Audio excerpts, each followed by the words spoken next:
Assalamualaikum warahmatullahi wabarakatuh, dan salam sejahtera untuk kita semua. Di sesi ke-10 dari mata kuliah mata ajaran manajemen risiko di bidang ketiga ini, saya akan mencoba membahas level-level dari integrated risk management dengan safety culture-nya, gitu ya. Jadi di sesi sebelumnya saya kemukakan bahwa ada 5 level ya, 5 level, macam-macam namanya. Bisa mulai dari level yang paling bawah, level 1 itu adalah level yang kurang aktif, lalu kemudian level yang baru mulai aktif, lalu kemudian level yang ketiganya level aktif, level keempatnya proaktif, dan level kelimanya adalah generatif ataupun resilience gitu. Nah, ini konstruksi model ya 5 level ini itu bisa kita lihat bahwa misalnya untuk level yang kurang aktif ya, itu komitmen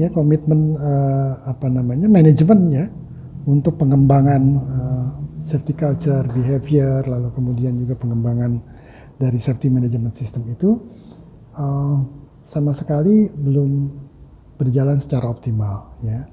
Jadi risk manajemennya juga baru bersifat hanya hanya untuk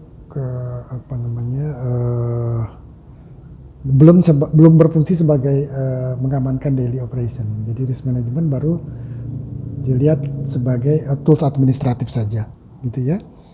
Nah, pada level yang managing atau level yang baru mulai aktif ya, nah ini biasanya sifatnya sangat reaktif ya, dan risk management juga baru dilakukan kalau terjadi accident saja ya, Nah, pada level yang ketiga, level yang sudah aktif ya, maka semua staff ini berkoordinasi dan kemudian melakukan kerjasama yang baik, teamwork yang baik itu untuk melaksanakan program safety bersamaan dengan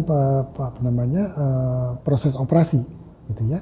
Jadi safety itu sudah integrated dengan proses operasi dan sudah betul-betul disadari, bukan cuma menjadi pekerjaannya orang-orang HSE saja, tetapi safety itu sudah difahami oleh unit-unit non HSE sehingga mereka bisa langsung melaksanakannya tanpa harus tergantung kepada orang-orang HSE atau orang-orang safety, ya. Jadi sudah aktif. Nah, pada level proaktif, maka kemudian sudah terjadi koordinasi dan saling dukung. Jadi kalau orang operasi bilang bahwa coba HSE tolong dibuat model-model untuk pengembangan safety di proses operasi yang baru misalnya, ya, berkaitan dengan proses safety management. Nah, maka HSE juga berinisiatif, bahkan sebelum diminta dia sudah berinisiatif. Nah, begitu juga dengan orang operasi. Kadang-kadang mereka cuma minta pendapat, tetapi mereka sudah mulai mendevelop sendiri program safety di tempat mereka, karena mereka yang tahu prosesnya. Sudah mulai proaktif dia, lalu kemudian yang di final level, di resilience itu udah self-improving.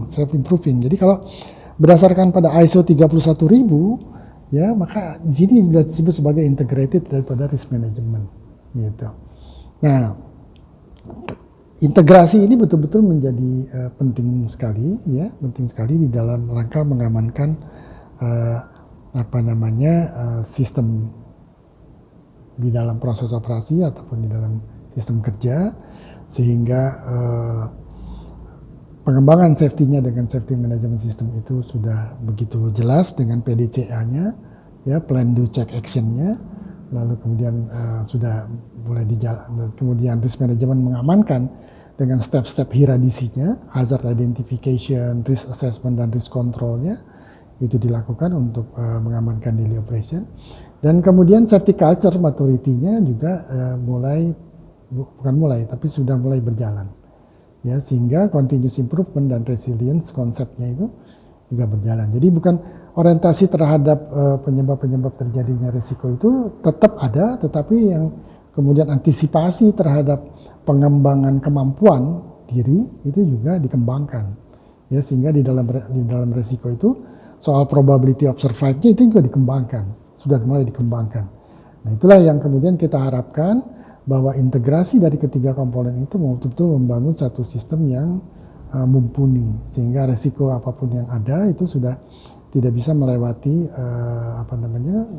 tingkat kemampuan daripada sistem yang dikembangkan. Inilah yang bisa saya sampaikan di sesi ini, ya mudah-mudahan ini bisa dipahami dengan baik dan bisa menambah horizon tentang manajemen risiko. Billahi taufiq wal hidayah. Wassalamualaikum warahmatullahi wabarakatuh.